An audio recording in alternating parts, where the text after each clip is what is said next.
play this. So Jimmy. So I had a tweet making fun of that, right? And then Jimmy just now on the Twitter report responded. Here's the Twitter report for the day. Emma Vigeland says this. She goes, "There's no." I know. When you grow up rich in a cul-de-sac, you find pretty words to shit on people who are actually fighting for things.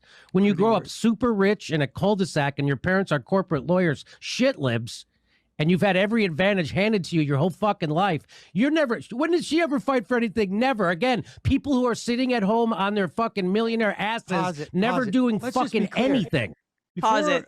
Like, yes, my mom has, done fundraising stuff with Kirsten Gillibrand. I was open about that.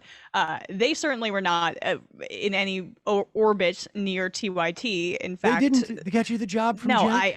I applied. I got the job. I worked with total creep in Jordan Sheridan and put in a ton of time and worked for very low wages, and I shouldn't say that. I would say that I was an intern, right? So I worked really hard. The way Jimmy Dore attacks the Medicare for All activists, like DSA people that were actually doing this when he was busy supporting Tulsi Gabbard in the primary.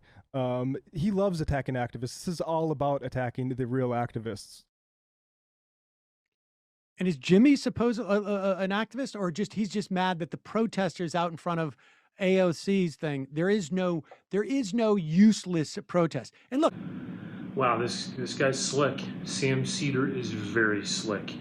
Jimmy Dore never called it a useless protest. The entire idea was that AOC closed her office the day of the protest. AOC could have had her office open that day and spoken to the activists about her plans to get Medicare for All passed. Why doesn't Sam Seder address why AOC had her office closed? She had her office closed because she didn't want to talk about Medicare for All with the activists. It's not her agenda. Jogging and eating right, holding on to that job are her agendas. It's sick. She doesn't want to go back to serving drinks, and that's sick. Sam Seder's a liar. Why is Sam Seder always going after Jimmy Dore? Sam Seder will tell you that it's about strategy. Seder thinks it's very important that we talk nicely to AOC and the squad, as they call them. If we make them mad, they won't do $15 an hour, Medicare for All. Is that what we want? Someone who changes their positions based on how nicely their constituents treat them? No, it's really about sowing the seeds of doubt of Jimmy Dore, a guy who has great leadership qualities, and it's working. Seder's videos get more likes than dislikes, and he has a very large audience. Jimmy gave away the game here on Tucker Carlson's show. He sees it as a negative that there are progressives in the Democratic caucus because, according to him, it gives the people the false sense that there is an opportunity to grow that progressiveness and to have the Democratic Party do something. And of course, he's talking about Medicare for All. Let's just be clear. Medicare was something that was passed by the Democrats. I'm not saying that this is the same Democratic Party, but the point is that yes, it's conceivable that we could get to a place where there is an expansion and then ultimately a Medicare for All with the Democrats. Is that happening now? No. The leadership clearly is against it. There's no doubt about it. But they're sclerotic and they're old, and it may be different. So we have a new crop.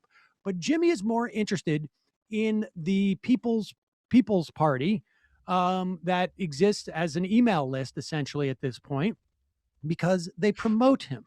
But continue. Right. Fucking millionaire asses never doing fucking anything. Anything.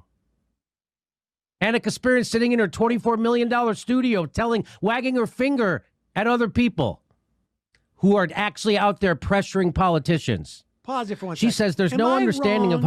But did Jimmy not get paid? I mean, they keep talking about these $20 million investment at TYT.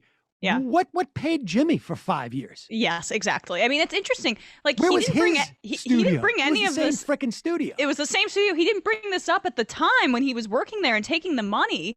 But that was smart. And another thing which is interesting, like, he talks about how, oh, what are you doing? You're just sitting in your studio. He's very cozy in Fox News' studio, and he's very cozy going to Joe Rogan's studio to talk and not go out there and interview What is it people. exactly that this guy did? He went and gave a speech. Before I worked here, my job was to be on the road on a weekly basis talking to people. I went to a variety of Trump rallies. I went to a variety of activists,